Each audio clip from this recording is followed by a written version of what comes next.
नमस्कार मित्रों, मैं हूं डॉक्टर हरिनिवास और आप इस समय सुन रहे हैं संस्कृत साहित्य एवं संस्कृति के चैनल पे सांख्य कारिका। हमने विशेष और अविशेष के रूप में स्थूल और सूक्ष्म की चर्चा पहले देखी थी। अब जरा उसको समझाते हैं। जो सांख्य कारिका की पद्धति है कि कोई विषय बताया जाता है, फिर उसका स्पष्टीकरण किया जाता है। तो 34वीं कारिका में हमने इनके बारे में जाना था। अब इसको विस्तार से समझाते हैं कि तन्मात्राणि अविशेषा तेभ्यो भूतानि पंच पंचभ्या एते स्मृता विशेषा शांता घोराश्च मूढ़ाश्च। भाई, जो तन्मात्राएं हैं, हम पहले ही चर्चा कर चुके हैं कि जो पंच तन्मात्राएं हैं वो अविशेष हैं, यानी कि सूक्ष्म हैं। पंच तन्मात्राएं क्या हैं तो आपको पता है। शब्द, स्पर्श, रूप, रस और गंध। अब कहते हैं कि ये जो पंच तन्मात्राएं हैं ये तो सूक्ष्म हैं। तेभ्यो भूतानि पंच पंचभ्या, उन पंच तन्मात्राओं में से पंच महाभूतों का जन्म होता है। अब पंच महाभूत से आप परिचित हैं। शब्द से आकाश का जन्म होता है, स्पर्श से वायु का जन्म होता है, रूप से तेज का जन्म होता है, रस से जल का जन्म होता है, और जो गंध है उससे पृथ्वी का जन्म होता है।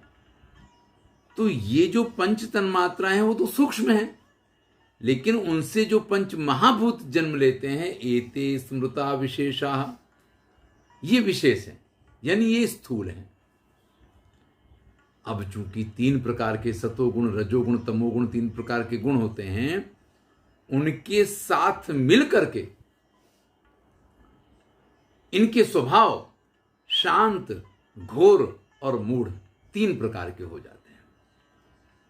यानी यही तन्मात्राएं और पंच महाभूत जब सात्विक गुण संपन्न होंगे तो वो आपके लिए आनंददायक होंगे, शांत यानी सुख देने वाले होंगे। और यही जब रजोगुण संपन्न होंगे तो घोराह यानी दुख आदि देने वाले होंगे। और यही जब तमोगुण संपन्न होंगे तो मूढ़ा, मोह उत्पन्न करने वाले।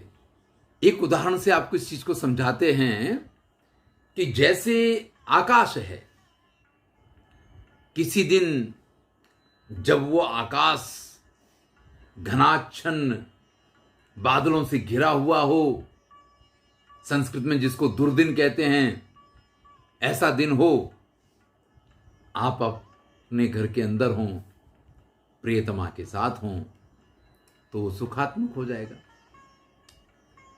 लेकिन वही स्थिति का वही आकाश अगर आप घर के अंदर नहीं हैं, घर के बाहर हैं, आपको ठंडी दे सकता है, आपको गर्मी दे सकता है, तो भैया वो दुखात्मक हो जाएगा। और उसी वातावरण में अगर आप कहीं जंगल में रास्ता भटक जाएं तो अब किधर जाना किधर नहीं जाना ये मोहात्मक हो जाएगा। तो सतोगुण, रजोगुण, तमोगुण, ये 3 गुणों के आधार पे ये तन्मात्राएं और ये पंच महाभूत जो हैं वो हमारे लिए शांति प्रदाता, हमारे लिए घोर स्वरूप और हमारे लिए मूढ़ स्वरूप हो जाया करते हैं। जो पंच तन्मात्राएं आपसे कहीं उनसे पृथ्वी, जल, तेज, वायु, आकाश, ये पंच महाभूत उत्पन्न हुए। पंच महाभूत स्थूल हैं, पंच तन्मात्राएं जो हैं वो सूक्ष्म हैं। सतोगुण की प्रधानता होने पर ये सुख शांति देने वाले हैं, रजोगुण की प्रधानता होने पर ये दुख दारिद्र देने वाले हैं, और अगर तमोगुण की प्रधानता है तो ये मोह और अज्ञान के देने वाले हैं। आगे इस चर्चा को बढ़ाते हुए कहते हैं कि ये जो विशेष हैं, यानी जो स्थूल हैं, उनको 3 श्रेणियों में बांटा गया है। 39वीं कारिका है, सूक्ष्मा माता पितृजाः सह प्रभूतैः त्रिधा विशेषाः स्युः। देखिए, सूक्ष्म तो तन्मात्राएं हो गई, लेकिन जो पंच महाभूत हैं, जो स्थूल हैं, उनके बारे में कहते हैं कि स्थूल 3 प्रकार के होते हैं। पहले पूरी कारिका देखते हैं, 39वीं कारिका। सूक्ष्मा माता पितृजाः सह प्रभूतैः त्रिधा विशेषाः स्युः। सूक्ष्मा तेषां नियता माता पितृजा निवर्तन्ते। भाई, ये जो विशेष हैं, जिनको आप स्थूल कहते हैं, वो 3 प्रकार के हैं। अब स्थूल भी 3 प्रकार के जो हैं, उनमें से पहला तो सूक्ष्म है,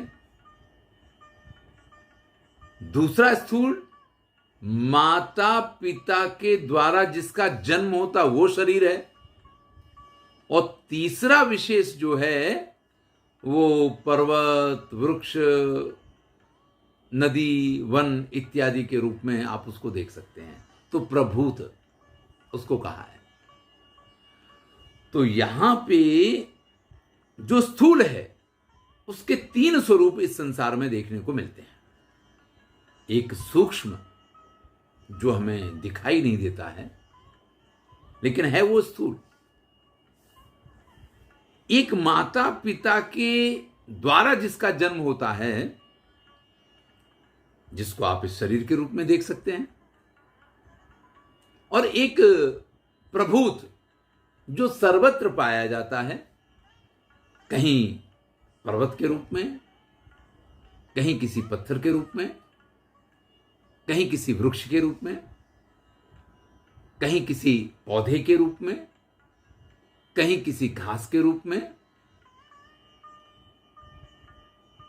जीव जंतु का समावेश माता पिता से जन्म होने वालों में होगा, इतना याद रखिएगा। ये 3 प्रकार के विशेष होते हैं। इसमें से जो सूक्ष्म है वो नियत है, नित्य है। प्रकृति द्वारा उसका जो संयोजन हुआ है वो प्रलय पर्यंत इसी रूप में बना रहता है। ध्यान दीजिएगा, ये सूक्ष्म शरीर जो है, ये सांख्य कारिका का आत्मा जैसा है।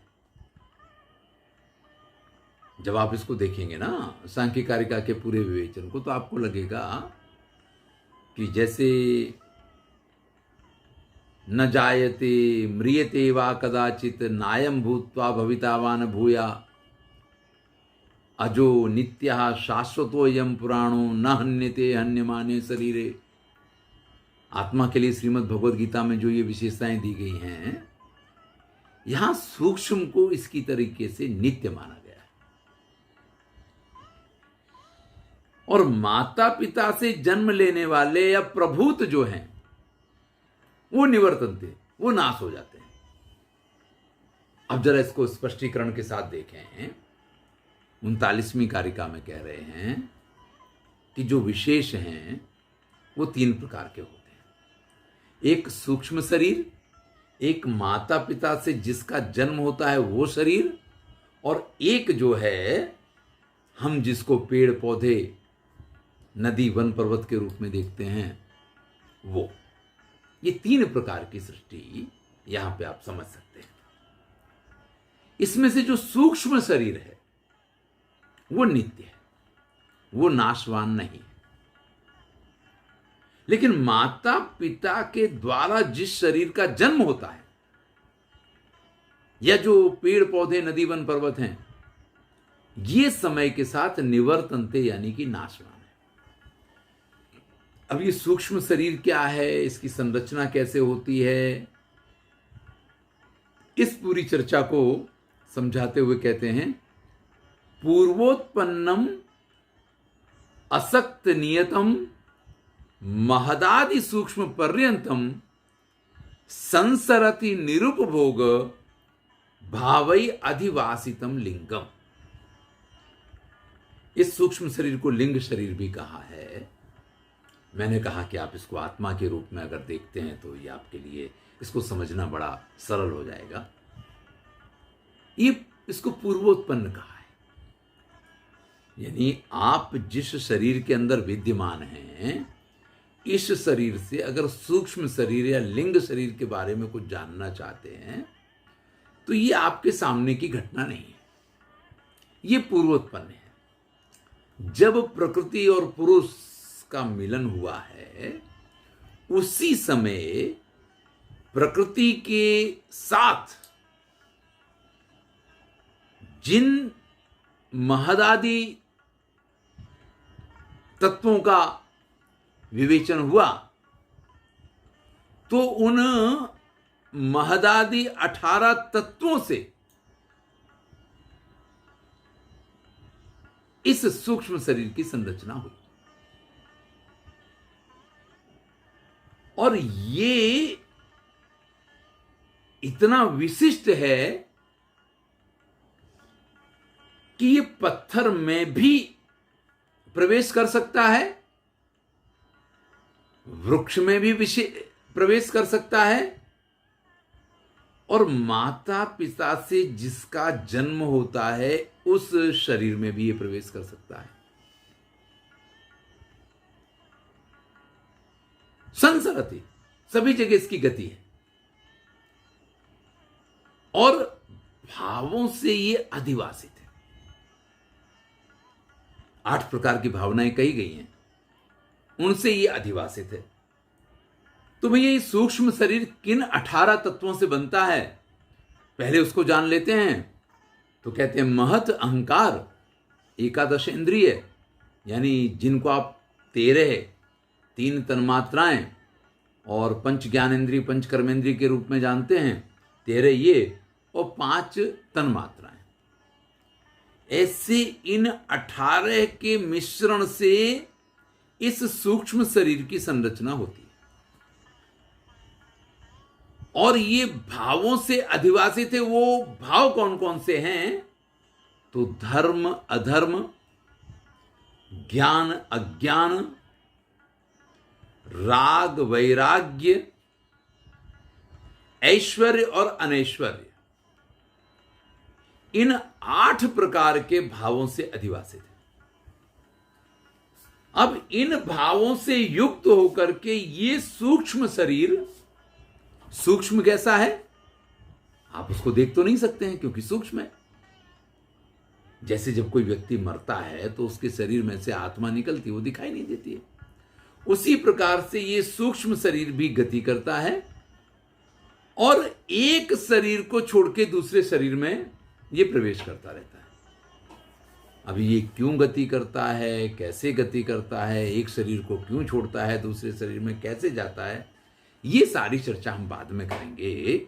लेकिन अभी जो मुख्य बात है कि व्यक्ति का जो जीवन है, उस जीवन काल के अनुसार अगर आप इसकी चर्चा करें तो पूर्वोत्पन्नम, ये पूर्वोत्पन्न है, यानी इस सृष्टि की संरचना के साथ ही प्रकृति द्वारा इसका जन्म हुआ है। पहली विशेषता इसकी यह है। नियतम, ये नियत है यानी नित्य है, ये नाशवान नहीं है। महदादि सूक्ष्म पर्यंतम संसरति, ये सभी सूक्ष्म से सूक्ष्म और स्थूल से स्थूल सब में ये गति कर सकता है, प्रवेश कर सकता है। और